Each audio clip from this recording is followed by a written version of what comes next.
السلام عليكم الاخوان، كي دايرين؟ بخير هانيين. تحياتي للاخوان جميعا. كنشكر الاخوان اللي تابوناو معنا جداد، شكرا لكم بزاف، وشكرا على التعاليق ديالكم الخوت، وشكرا على اللايكات، وتحياتي للاخوان جميعا وتبارك الله عليكم. المهم الاخوان، كنت شاركت معكم مؤخرا هاد لي باغ في المنتدى، ولقيت بان الدراري سولوا عليهم وبغاو الدراري بغاو يصايبوا بحال هاد لي باغ هادو. فلهذا قلت علاش ما نتكلمش عليهم ونشرح لكم شنو كاين، باش تعرفوا حتى الا بغيتو ديروا شي لا دوموند عليهم مرحبا.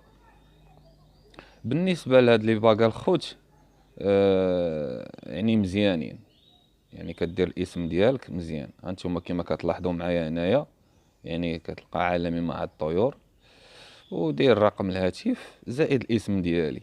وبالنسبه للرقم ديال الباغ، راه كما كتشوفوا هنا في الصوره، خليها تبان وغادي نشوفوا. هانتوما الخوت، يعني كما كتلاحظوا معنا هنايا النمرة 3، يعني رقم 3. كاين اللي بغا يدير 2.9 مرحبا. انا من باب الاحتياط قلت علاش ما نديرش يعني النمرة 3 ونخرج من هذه المسألة هذه. علاش؟ لحيت كاين شي طيور كيجيهم لي باغ النمرة 2.9 كتجيهم يعني مضيقة في الرجل شوية. غندير واحد المقارنه بسيطه ما بينهم وما بين الخواتيم اللي متوفره. كما كتشوفوا يعني راه نفس العبار ديال الخاتم، غير هذاك اللي صايبت انا يعني طويل شويه. علاش؟ لحيت راكو عارفين الخوت يعني راه معمرو بالكتابه هذاك الشيء علاش. وبالنسبه للاخوان، كاين هذاك الحرف الفوق والحرف التحتاني.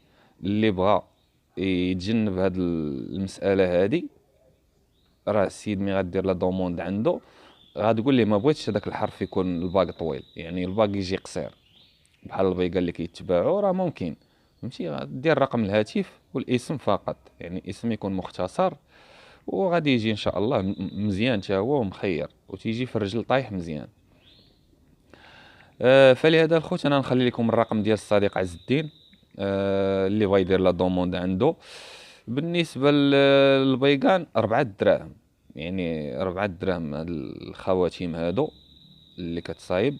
اقل عدد الخوت تيصايب 50 باغ اقل عدد. يعني ممكن الا كنت انا باغي شي 30 وصاحبي باغي 30، ممكن نشوف انا وصاحبي ونصايبو 60. فهمتوا؟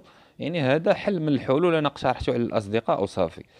والمده يعني 15 يوم كتوصل بالخواتيم ديالك ان شاء الله. وكا يعني كتكون باقيتي الطويرات، وكدير الاسم والرقم الهاتف باش يعني تالا بعتي الطويرات ديالك.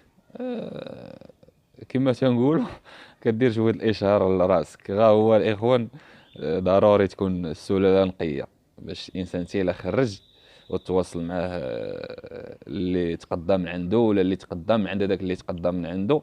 يعني كما تنقولوا كتكون تحميرة الوجه، فهمتوا؟ فلهذا الاخوان تحياتي لكم، ونتمنى يعجبكم هذا الفيديو الخوت. هانتوما راه كما كتشوفوا يعني ما كاينش شي فرق في العرض ديال الخاتم. العرض ديال الخاتم هو غير هذاك زيد فيه شويه تاع الطول وصافي. فلهذا الاخوان انا خليت لكم الرقم، اللي بغى يتواصل مع الصديق ويدير شي دوموند مرحبا، والله يسر للجميع. وتحياتي لكم الاخوان، ما تنسوناش بلايك للفيديو وبارطاجيو مع الخوت. والسلام عليكم ورحمة الله تعالى وبركاته.